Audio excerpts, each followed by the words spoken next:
நாரதரின் வார்த்தைகளில் ஸ்ரீராமர். வால்மீகி ராமாயணம் ஒரு அசாதாரணமான கேள்வியுடன் தொடங்குகிறது.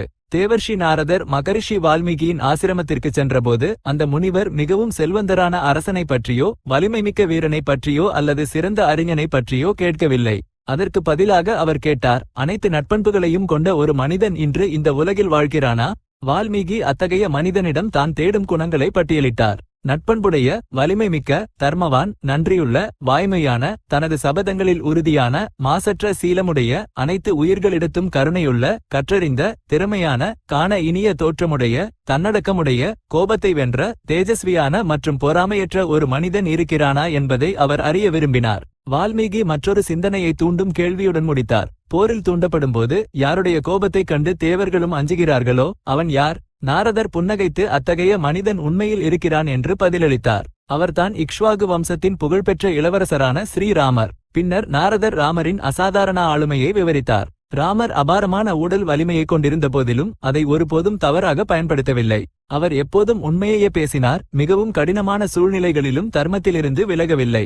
ஒரு இளவரசனாக பிறந்திருந்தாலும் அவர் அடக்கமாக இருந்தார். தனது பெரியவர்களை மதித்தார். தனது சகோதரர்களை ஆழமாக நேசித்தார் மற்றும் ஒவ்வொரு குடிமகனையும் அன்போடும் கருணையோடும் நடத்தினார். ராமர் வெறுமனே ஒரு சிறந்த அரசன் மட்டுமல்ல, தர்மத்தின் வடிவம் என்று நாரதர் விளக்கினார். அவர் போரில் அச்சமற்றவர், பலவீனமானவர்களிடம் மென்மையானவர், முனிவர்களை மதிப்பவர் மற்றும் ஒவ்வொரு வாக்குறுதியையும் காப்பாற்றுவதில் உறுதியானவர். உண்மையான மகத்துவம் அதிகாரம், செல்வம் அல்லது புகழில் இல்லை, மாறாக உன்னதமான பண்புகளிலும் தர்மத்தை உறுதியாக பின்பற்றுவதிலும்தான் உள்ளது என்பதை அவரது வாழ்க்கை காட்டுகிறது. வால்மீகிக்கும் நாரதருக்கும் இடையிலான இந்த உரையாடல் ராமாயணத்தின் அடித்தளத்தை உருவாக்குகிறது.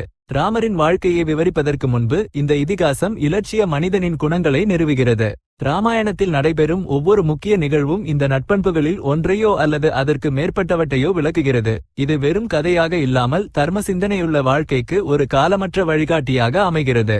இன்றும் இந்த குணங்கள் என்றும் பொருத்தமானவையாக உள்ளன. வாய்மை, நன்றி, கருணை, சுயக்கட்டுப்பாடு, வீரம், பணிவு மற்றும் உறுதிப்பாடு ஆகியவை ஒவ்வொரு தனிமனிதனும் வளர்க்க முயல வேண்டிய காலமற்ற இலட்சியங்களாகும். இதனால்தான் ஸ்ரீராமர் விஷ்ணு பகவானின் அவதாரமாக மட்டுமல்லாமல் தர்மத்தை எப்படி வாழ வேண்டும் என்பதை தன் சொந்த வாழ்க்கை மூலம் நிரூபித்த மரியாதா புருஷோத்தமனாக, மிக உயர்ந்த இலட்சிய மனிதனாக வணங்கப்படுகிறார். இவ்வாறு ராமாயணம் ஒரு போர், ஒரு அற்புதம் அல்லது ஒரு முடிசூட்டு விழாவுடன் அல்லாமல் சரியான மனிதனை தேடுவதோடு தொடங்குகிறது. நாரதரின் பதில் பல்லாயிரம் ஆண்டுகளாக எண்ணற்ற தலைமுறைகளை ஊக்கப்படுத்தியுள்ளது. உண்மையான மகத்துவம் வலிமையாலோ அல்லது வெற்றியாலோ அளவிடப்படுவதில்லை, மாறாக நட்பண்பு, குணம் மற்றும் தர்மத்தின் மீதான அசைக்க முடியாத அர்ப்பணிப்பு ஆகியவற்றால் அளவிடப்படுகிறது என்பதை மனிதகுலத்திற்கு நினைவூட்டுகிறது. ஸ்வஸ்தி.